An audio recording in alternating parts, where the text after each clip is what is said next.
ఆ ప్రేమతో మనం ఇతరులని వాళ్ళు కూడా అట్లా అనుకోవాలి. ఏంటి అసలు నన్ను ఇట్లా ఆ క్రీస్తు ప్రేమని ఇట్లా నా మీద కనపరచడం మనకు అసలు ఏముంది అని వాళ్ళు కూడా ఆశ్చర్యపోవాలి. దేవుడి ప్రేమ నిజంగా మనం అర్థం చేసుకుంటే ఆశ్చర్యం కలిగిద్ది మనకి. అర్థమవుతుందండి? మనం ఎదుటి వారినితో వ్యవహరించేటప్పుడు వాళ్ళకు కూడా ఆశ్చర్యం కలగాలన్నమాట. వీళ్ళు పని మానుకొని ఇంత దూరం వచ్చి మా అన్నయ్యకి బాగలేదు, లేకపోతే మా అక్కకు బాగలేదు, లేకపోతే ఇలా బాగలేదు అని అంటే, ఎంత దూరం వచ్చారో నేను కూడా వస్తాను కదా. ఇట్లా బాగలేదు అని అంటే, నన్ను ఒకసారి బ్రదర్ గుంటూరు తీసుకెళ్లారు.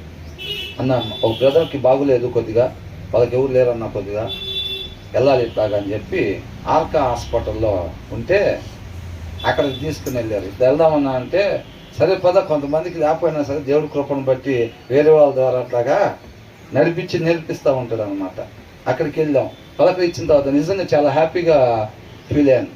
అంత దూరం ఇక్కడి నుంచి విజయవాడ నుంచి గుంటూరు వెళ్ళి హాస్పిటల్ దగ్గరికి వెళ్ళి ఆ బెడ్లో ఉన్న అతనికి కనపడినప్పుడు ఎంత ఓదార్పు వచ్చింది అనుకున్నారు?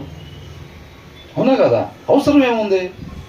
పోనీ ఆయన ఏమన్నా కోటీశ్వరుడా, డిశ్చార్జ్ అవ్వగానే చెక్ రాసిస్తాడా అంటే అది కాదు. అక్కడ పోతే ఆయనకి ఖచ్చితంగా అవసరాలకు ఏదో ఒక డబ్బులు, అక్కడికి వెళ్తే ఏమి వినాల్సి వచ్చిందో కూడా ముందే తెలుసు. అన్న పదన్నదంతా పరిస్థితి, ట్యాబ్లెట్లకు డబ్బులు లేవు, ఇక్కడ ఉండేవాళ్ళు ఎవరు లేరన్నా, తోడు ఎవరు లేరు. వాళ్ళ సిస్టర్ ఎవరో ఉన్నారు అప్పుడు, ఆ సిస్టర్కి వాళ్ళ సెలవు, రేపు నుంచి ఇక్కడ ఉండేవాళ్ళు ఎవరు లేరు అంటే దేవుడి ప్రేమను బట్టి అంటే నేను వర్క్ చెప్తున్నాను కదని జరిగిన సంగతినే. బ్రదర్ ఏమన్నారంటే, ఏం పర్లేదన్నా బాధపడదు, రేపు నుంచి వచ్చి మా వాడు ఉంటాడు ఇక్కడ అన్నాడు. మా అబ్బాయి వచ్చి ఉంటాడు, ఏం ప్రాబ్లం లేదని అన్నాడు. అర్థమవుతుందా? ఏంటి దానివల్ల లాభం? అక్కడ ఉండే ఆయనకి ఏమనిపించింది, ఏంటి అసలు ఇలా వచ్చే లాభం, అంత అవసరం ఏంటి?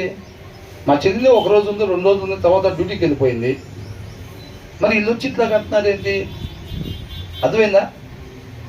ఏమీ నా నుంచి వీళ్ళకి వచ్చేది కాదు. అక్కడి నుంచి వీళ్ళ సమయం, దేవుడి కృపను బట్టి వీళ్ళకి ఇచ్చిన సమయాన్ని ఇక్కడ ఖర్చు పెడుతున్నారు. మరి ఊరికి వెళ్ళిపోతాం, ఇక్కడ నుంచి గుంటూరు వెళ్ళిపోవాలంటే వెళ్ళిపోతామా? ఛార్జీలు ఇవన్నీ పెట్టుకోవాలిగా. మరో పూట అక్కడే ఉండాల్సి వచ్చింది. ఎక్కడ కొడితే అక్కడ మనం కొండి పెడతా ఉంటారు ఎవరో ఒకళ్ళు హోటల్లో తినాలా.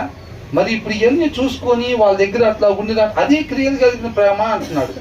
ఇందాక చెప్పమంటే అవునా అలాగుందా బ్రదర్, సరే కొద్దిగా వంట వండుతున్నాను, అయిపోగానే లోపల గదిలో ప్రార్థన చేస్తా. ఏం చేస్తా? లోపల గదిలో ప్రార్థన చేస్తా. తర్వాత మంచం ఎక్కి నిద్రపోతా. తర్వాత ఏం చేస్తారంట, మరి అలాంటప్పుడు పోవచ్చుగా అక్కడికి. వంట అయిపోయిన తర్వాత వెళ్దాం అక్క నేను కూడా వస్తాను, లేకపోతే వెళ్దాం అన్నా నేను కూడా వస్తాను, మనం ఏదన్నా